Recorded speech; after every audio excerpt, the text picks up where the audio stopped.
د خوست ولایت امر بالمعروف نهي عن المنکر سمې شکایاتو ریاست په انګړ کې د یاد ولایت هغه شاوخوا 115 محتسبین دي چې د یاد ریاست مسؤلینو له لوري ورته په چارو کې د لاخ فعالیت تر سره کولو او په یاد برخه کې له خلکو سره د غوړه چلن کړلو په موخه ورته یو ورځنی سیمینار ورکړل شو.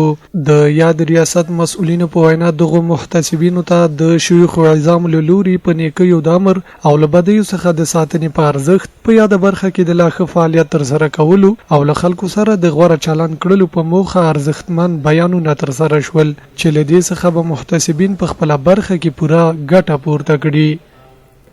د عامل معروف د هر چا کور دی. انسان کې 15 حروف دي. الف باندې په الله باندې توکل بروسا کول،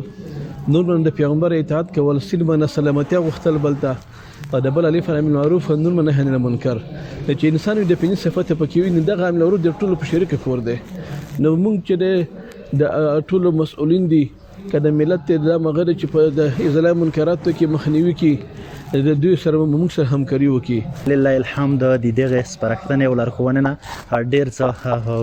زده کړل چې په ډیره کې تمرکز په دا باندې وو چې میګه په بهر کې د میګه حاکم ولس چې د حکم عوام چې دي چې په کې لله الحمد ډیر معزز او درنده خلک دي د هغه ته په کې منو باندې میګه وکولای شو چې د معروفات او اقامه وشي او د منکراتو ازاله وشي. بل لوري بیا د شیخ زاید پانتون رئیس شیخ مسلمین راشد علما د انسان روحاني ډاکټران یاد کړل او همدارنګه له محتسبینو څخه هم وغوښتل چې هدف مباید یوازې او یوازې د الله تبارک وتعالى جل جلاله رضا وي او همدارنګه زیاته کړه چې غواړي په خلکو مخابره تاثیر وکړي او فعالیتونه ملاخ او ګړندې شي نو خپل چارو کې په پوره اخلاص بیل دنیوي مقصد فعالیت تر سره کړي.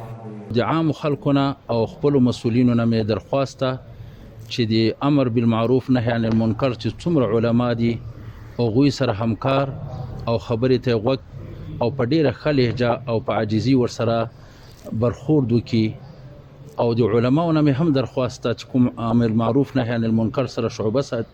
تعلق ساتي دي شعبې سره چې هغوی په ډیره عاجزي باندې ډیر په وقار او په عظمت باندې دا خپل د ولس خلق که عام خلق دي او که خاص خلق دي د خدای پاک دین ته راوبلی او هغه د دین دعوت او د نظام استقامت هغه شرایط دوی ته بیا بیان کی او که دوی ته په څه رکاوټ یا څه تکالیف پیږي دوی صبر او تحمل او برداشت ولري. یاد دی چې د امر بالمعروف نهي عن المنکر سمې شکایات ریاست مسؤلینو له خلکو هم وغوښتل چې باید په دغه برخه کې چې د هر انسان یو واجبہ ګرځي د دوی ترڅنګ ودرېږي او همدارنګه زیاته کړه چې په یاد ریاست کې د شکایات اوریدلو شوبه هم شته چې خلک ولې شي دوی سره خپل شرعي شکایات ثبت کړي او دوی به پر وخت رسیدنه ورته وکړي.